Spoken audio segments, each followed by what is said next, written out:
what I done was a bad thing. The main thing that I can do now is turn my life around. I'm here a year now. I've seen people come in 3 times for different crimes. And the prison population is now rising by 3,000 each year.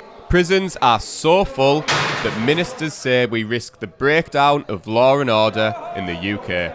It's so bad that thousands have been let out early to ease pressures. Despite that, figures released today show prisons are at 98% capacity, only down slightly from 99% last year. And of those released from prison, 53% will commit crime again within a year, while a staggering 80% of offenders become reoffenders.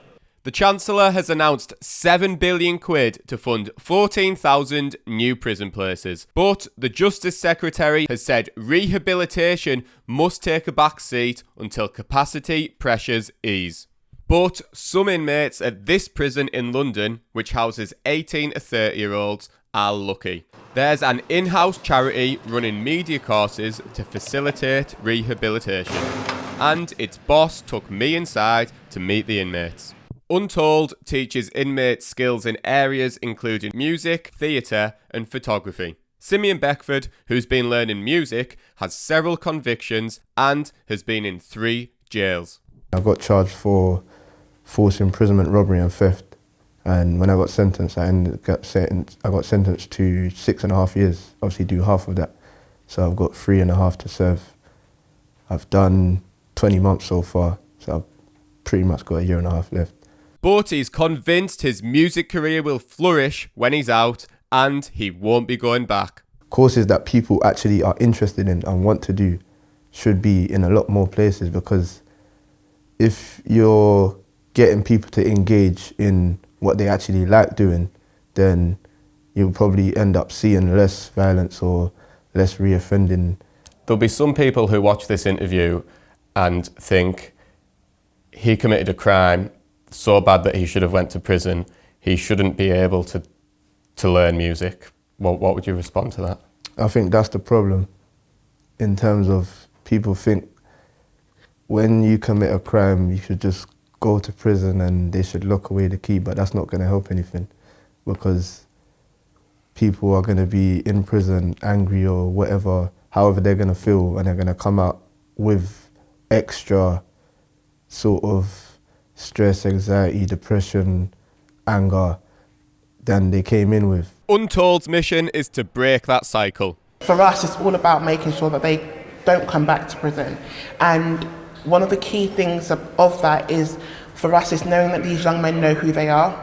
You know, it's difficult when you kind of go through life or you end up in prison, and that's because you've been sort of labelled or you've had a story that has almost been written for you. And so what we do with our courses is that we try and teach them that actually, look, you can rewrite that story. You've committed a crime, yeah. You know, you're here, yeah.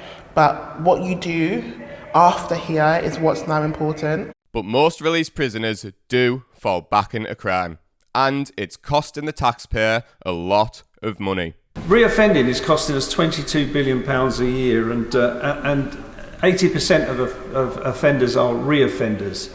So does my right honourable friend agree with me that we need to bring that figure down?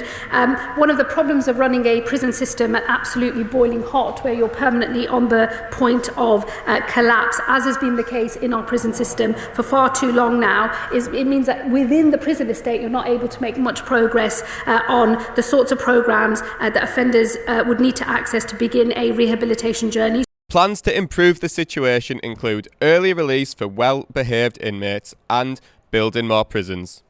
But for now, overcrowding is still a problem. Oisin Reynolds was sentenced to 56 months for importing illegal substances, and he's been on the front line of the cycle of crime. So I'm an induction rep on G-Wing at ISIS, so we cater for everyone who just enters the prison for the first time. I think the capacity is maybe 90 plus or something. We're constantly looking for space. You see it. You can see it by working there. Can you feel it?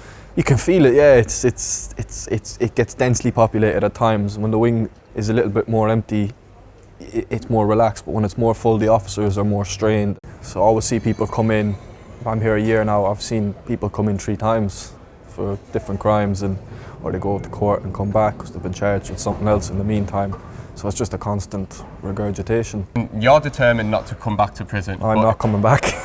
It must be quite depressing for you to see these same faces coming back all the time, and they've not got the same inspiration that you've got. Yeah, it is sad. I'm turning 27 this year. I'm one of the older ones in the jail now, and when I see I have brothers and sisters that are 18, 19, and just to think that they're on this spiral, this cycle, it is quite sad. And what do you see for yourself? What do you want to do when you get out of it? Sky's the limit. Sky is the limit. Music, definitely. There's thousands of people in prisons across the UK who don't have access to these courses. How do you feel about them? I feel like they're being let down. They should have the opportunity to, even if it's just expression, but music, like, it's just with a lot of big feelings in here. There's a lot of big feelings in here because they're young guys. The government says punishment is the primary reason for prison, but rehabilitation will increase when capacity pressures ease.